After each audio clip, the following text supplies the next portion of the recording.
jẹ́ tiwa àwa mọ̀ lóore tọ́wa bàbá dààmú yọ wá nínú ibi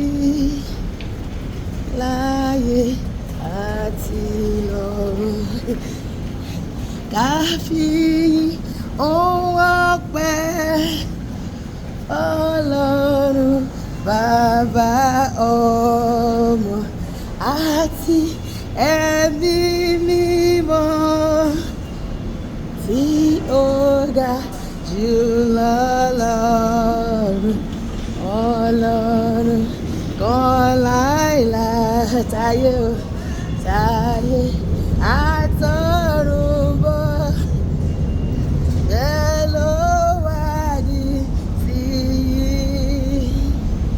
bẹ́ẹ̀ ni yóò wà láìláì àmín àmín. Ọlọ́run ṣe oore fún èmi àti ẹ̀ la fi wà láyé. So nínú ọ̀sẹ̀ tuntun ó tún máa wá ṣe oore ọ̀tun nínú ayé mi àti ẹ̀. Orin ọpẹ́ lèmi àti ẹ̀ máa kọ láti bẹ̀rẹ̀ ọ̀sẹ̀ yìí títí dópin ọ̀sẹ̀ yìí. A ò ní rógbò ẹ̀ka wọlérí àti ìfẹsẹ̀jọlẹ̀. Ọlọ́run máa kọjú sí mi, á ṣe mí lórí ara ọ̀tọ̀. Ìwọ náà tó ń gbọ́ mi tó ń wò mí, ó máa kọjú sí ẹ, á ṣe é lórí ara ọ̀tọ̀. Lórí ọkọ, lórí ọmọ, lórí ẹbí, lórí ará, lórí iṣẹ́, lórí gbogbo àdáwọ́lé wa, a máa láyọ̀. Gbogbo tó ń múnú èmi àti ẹ̀rù kò ní di ìbànújẹ́. Èṣù ò ní tọwọ́ bọ ayọ̀ wa. Bẹ́ẹ̀ ni inú ayé ò ní jẹ́ èmi àti ẹ̀. Àlá búburú ìran òdì sọtẹ́lẹ̀ bí kò ní ṣe lórí ayé wa. Gbogbo ìpinnu ọ̀tá fún ayé mi àti ẹ̀ pàbó ló máa já sí, asán ló máa já sí. Inú wa máa dùn lọ́sẹ̀ tuntun yìí. Ayọ̀ wa máa kún, ọ̀rọ̀ wa máa dayọ̀, a máa ṣoríire, a máa lẹ́nu ọpẹ́, a máa jẹ́rìí ságbára Olúwa. Wàláhì Ọlọ́run máa fara ọ̀nà ayé mi àti ẹ̀. Ojúrere àánú ìrànlọ́wọ́ àtìlẹ́yìn Ọlọ́run ó máa yí mi ká yí ẹ ká. Àwọn áńgẹ́lì olùrànlọ́wọ́ aláàánú olóore, àwọn olùrànlọ́wọ́ àyànmọ́ máa wé mi àti ẹni lọ́sẹ̀. Èmi àti ẹ máa gba ìròyìn ayọ̀, wọ́n máa kí wa kú oríire, ọ̀rọ̀ wa máa dayọ̀, a máa da alábùkún fún, a máa lo àlùyọ tó ga náà ọ̀sẹ̀ yìí. Orí wa máa sọre, sọ pé orí mi á sọre.